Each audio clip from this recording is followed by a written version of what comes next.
Welcome to Asset Television, your best station for news, politics, business, sports and entertainment. Your one-stop channel, Asset Television. Hello and thanks for staying with us on Assets Television. Welcome to the news. I am Eugenia Solomon. First, the headlines. Arewa Forum advocates replacement of VAT with sales tax. Medic Aid celebrates 10th anniversary of Cancer Awareness Campaign. Federal government revokes Abuja-Kaduna-Kano road contract. And other news in detail. Abuja came alive at the weekend when Medic Aid Foundation organized a walk to create awareness on the effects of cancer. A 5-kilometer walk was attended with those in attendance and private sectors.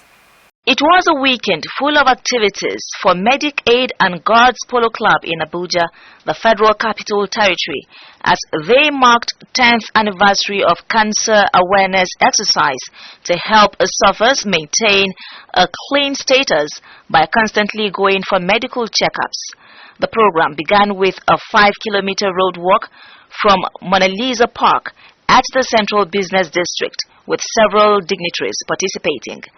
Among the dignitaries are Minister of Finance Wale Edun, Alhaji Shinkafi Bagudu, and wife of the Speaker of the House of Representatives, Hajia Tajuddin Abbas, who represented Nigeria's First Lady, Oluremi Tinubu. Of course, because if there is this awareness, that is what cancer needs, early detection. And from early detection, if people are doing the right thing, definitely the cancer will go. It will not ever come. Definitely with this kind of exercise, cancer will be eradicated and all generally. So, we have walked to walk away cancer. And it's all about you young people. Of course, you are the majority here. Although, me sir, I'm not small now. 5 kilometers. Don't be joking. You know what I mean? But it's all about you. His Excellency, the President, is all about making life better, particularly for you young people. And part of it, the key part of it is staying healthy. So my message to you is that, well done for all we have done together this morning. Stay aware, make sure you check, make sure you support, make sure you come back next year, and in the meantime, every single day, do what you can to support the fight against cancer. Well, today is a day that we pay tribute to men, women, and children that have fought the cancer battle and won. Today is a day that we honor the heroes that we have lost to cancer. As the founder of the Medicaid Cancer Champion, I'm thrilled and very proud to be commemorating our 10th. We've been doing this. The foundation is a 17-year-old organization, and the work is an initiative that we started to create awareness and to raise funds for cancer patients, to push for policy so that we can improve cancer control in Nigeria. Each year, the outcome, the number of people, the variety and diversity of people that we see increases, and I'm really very thankful and I am grateful for the support that we get from Nigeria, from the government, in particular our First Lady, Her Excellency Senator Oluremi Tinubu. She has ably represented here today, and in the past, our mother, Hajia Aisha Buhari, and our fathers have all supported. I commend Dr. Zainab Bagudu. I really commend her for her tireless effort in promoting cancer awareness. Let's clap for her. Cancer affects us all, directly or indirectly. I just went last week to do cancer checkup on myself. So it's an advice for all of us to go and try to do do a cancer checkup on us, like breast cancer and any other cancer. It's crucial that we prioritize awareness and early detection and treatment. We must support research and initiatives that provide care and support to those affected.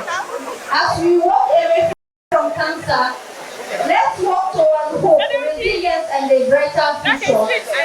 Let's work together to create a Nigeria where cancer no longer holds us back. Day 2 of the event witnessed a polo tournament between Medic Aid and God's Polo Club and Hope versus Survivors. It was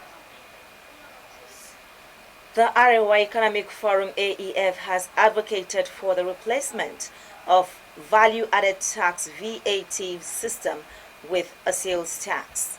Thus, the forum said would simplify tax processes, ease the financial burden on businesses and individuals, and foster economic growth across the region. The report.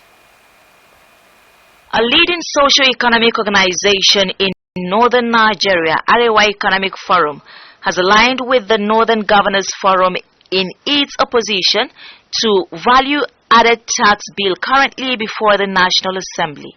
Chairman of the AEF, Ibrahim Shehu Ndakata, argued that such a change would broaden the tax base by bringing more businesses into the tax fold, thus enhancing revenue collection and ensuring a fairer distribution of funds across regions based on economic contributions.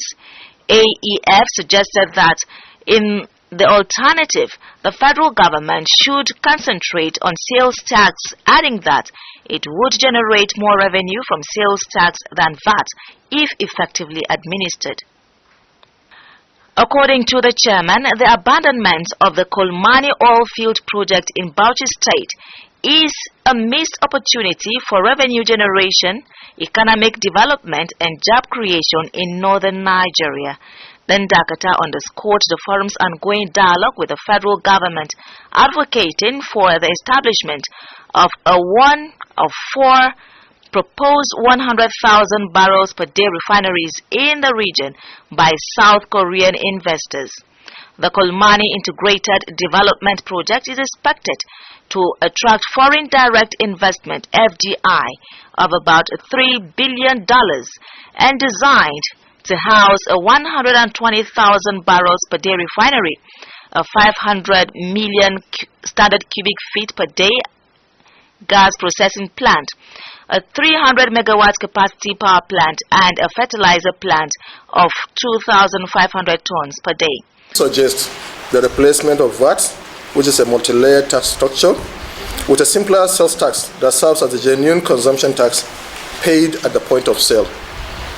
This change will bring more companies, enterprises, and services under the government tax net, thereby enhancing collection efficiency and enabling a fairer distribution of revenue based on derivation. On the energy sector, we believe that addressing our energy security and ensuring the availability and affordability of energy will be instrumental in driving economic growth. As we previously expressed during our discussion with the federal government regarding the Kolmani oil field in Bauchi, we reiterate our call for the government to site one of the four proposed 100,000 barrels per day refineries by Korean investors in Kolmani. This initiative will significantly reduce the cost of refining and transportation while effectively meeting a substantial part of the northern market's needs. Also, the Kolmani Integrated Development Project, which had reportedly attracted foreign direct investment of about $3 billion, was designed to house a 120,000 barrels per day refinery, a 500 million standard cubic feet per day gas processing plant, a 300 megawatt capacity power plant, and a fertilizer plant. Our discussion with the federal government regarding the Kolmani oil field in Bauchi, we reiterate our call for the government to site one of the four proposed 100,000 barrels per day refineries by Korean investors in Kolmani. This initiative will significantly reduce the cost of refining and transportation while effectively meeting a substantial part of the northern market's needs. Also, the Kolmani Integrated Development Project, which had reportedly attracted foreign direct investment of about $3 billion, was designed to house a 120,000 barrels per day refinery, a 500 million standard cubic feet per day gas processing plant, a 300 megawatt capacity power plant, and a fertilizer plant of 2,500 tons per day.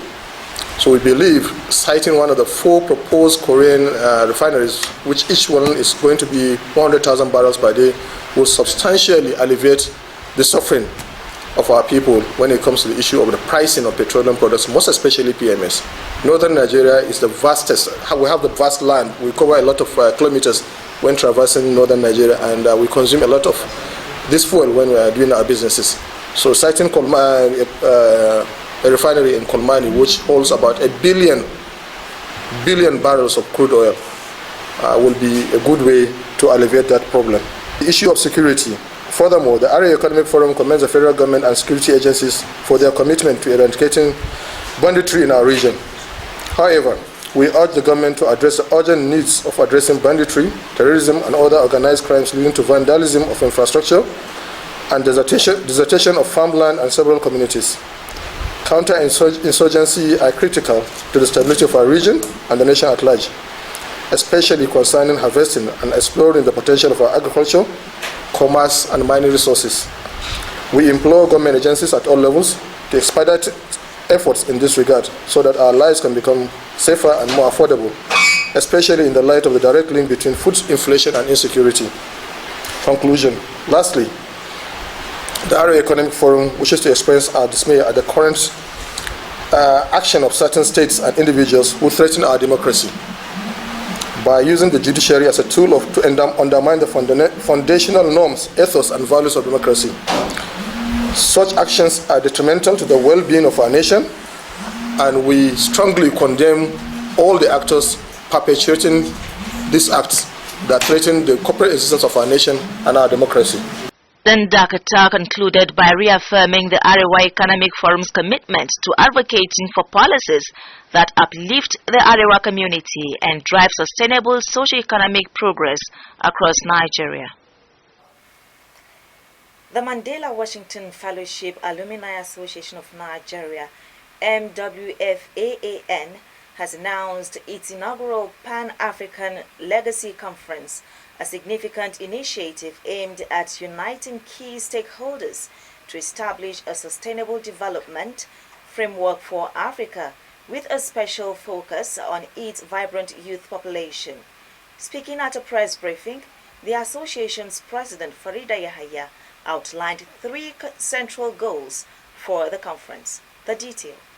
The president of the association, Farida Yahaya, during the briefing emphasized the importance of creating a development blueprint reflecting on the fellowship's achievement over the past decade and envisioning the next 10 years with a focus on economic growth across the continent. The conference agenda includes the launch of the Ubuntu Trade app, breakout sessions by the African Union, and a hackathon at Nile University on November 20th, organized in partnership with the National Information Technology Development Agency, NITDA, and other entities. The first day, which is arrival day, 20th of November, we will be having a pitch competition amongst the Mandela Washington Fellows to be able to showcase all their work, what they are doing so far, especially around startups, and also things that will change their community. Cash prizes will be awarded, and these cash prizes are being supported by Lead Africa, which is a well-known non-governmental organization here in Nigeria. In the afternoon, we will be having an Agri-Tech hackathon. This Agri-Tech hackathon is being presented in partnership with Nile University and NITDA and NASEA. Why an Agri-Tech hackathon? Food insecurity is still a major problem in most of our African countries. And so we looked at the agricultural value chain. Despite the fact that we have a lot of farmers, despite the fact that we have people farming on a daily basis, our people still sleep hungry. And so, as our own way of contributing to food insecurity and reducing poverty and hunger, we are doing this Agri-Tech hackathon, engaging young university students, pairing them with farmers in the local communities to come up with a solution that will make it easier for us to be able to save and reduce food waste from farm to table. After that, our African delegates, most of of them coming to Nigeria for the first time will go on a city tour. The city tour will be coordinated by our partners, our travel partners, and they will take them around the major landmarks in Abuja to be able to see and have a feel of our culture and tourism and hospitality. In the evening of that same day, we will be taking our guests to the ambassador's residence, the US ambassador's residence, for a private dinner. This is an opportunity for the African delegates to be able to interact with top US mission staff and learn how they can do better when they go back in their own countries. On the 21st, which is the main day of the conference, the first activity we have in the morning will be a high-level panel in the Presidential State House of the Aso Villa. This would be done in partnership with the Office of the Vice President, and so the Vice President of Nigeria, His Excellency Kashim Shettima, will be declaring the conference open. The keynote speaker themed Shaping Africa's Future through the AFCFTA and Agenda 2063. The milestone event also commemorates the association's 10th anniversary, scheduled for November 20th to 21st in Abuja. Yahya explained that another core objective is to facilitate a productive dialogue with policymakers, fostering closer connections between young entrepreneurs and decision makers to bridge the gap between the African Continental Free Trade Area and youth-driven enterprise. Well, now, the Minister of the Federal Capital Territory, Nyesom Wike, says residents affected by the construction of Arterial Road Number 5 from Life Camp Junction to Ring Road 3 will be compensated. Wike made the promise after inspecting some ongoing projects at Life Camp, Katampe and International Conference Center in Abuja. The minister had on October 25th inaugurated the construction of the 4-kilometer 6-lane dual carriageway from Life Camp Junction to Ring Road 3 in Idogwari. The Life Camp Junction to Ring Road 3 road project is the continuation of Arterial Road Number 5, also named Obafemi Awolowo Way. The road, when completed, will connect the districts of Kado, Karimo, Gwarimpa 1, Dape, Idogwari, as well as Saburi and Dede. After inspecting the ongoing project being executed by Julius Berger, the minister noted that some cash crops and a number of houses along the road corridor would be affected. He assured that the communities of those who own some crops and those who would lose their houses or part of their structures would be compensated. Meanwhile, the Federal Ministry of Works has directed Julius Berger, the contractor handling Section 1 rehabilitation of the Abuja-Kaduna-Kano dual carriageway, to evacuate the project. Now, this followed a 14-day final termination notice issued to the company on Monday, dismissing any possibility of further negotiations. A statement by the Director of Press and Public Relations, Muhammad Ahmed, said the termination was based on non-compliance with the reviewed cost, scope and terms, stoppage of work and refusal to remobilize to the site as directed. It noted that the decision was reached during a management meeting of the ministry at its headquarters after several months of negotiations without any significant progress. Asset Television News will continue shortly after the break. Stay with us. Welcome to Asset Television, your best station for news, politics, business, sports and entertainment. Your one-stop channel, Asset Television. Many thanks for staying with us. If you are just joining us, you are watching the news on Asset Television. Now, the Inspector General of Police, Kayode Egbetokun, has ordered an investigation into the allegations of mistreatment of minors arrested during the #EndSARS governance and bad governance protest. It was reported that 76 suspects, mostly minors, who appeared malnourished, were arraigned in connection with the protest. 6 of the minors collapsed and had to be taken out of the courtroom for medical assistance. Reacting to the incident on Saturday, the IG said that the fainting of some of the minors in court was staged to attract negative attention. Following the public outrage over the incident, President Bola Tinubu directed on Monday that the charges against the minors be withdrawn. In a statement released on Monday night, the force spokesperson Muyiwa Adejobi noted that the IG had directed an investigation into the minors' welfare while they were in detention. Adejobi added that upon receiving the report of the investigation, the IG vowed to address any procedural lapses identified.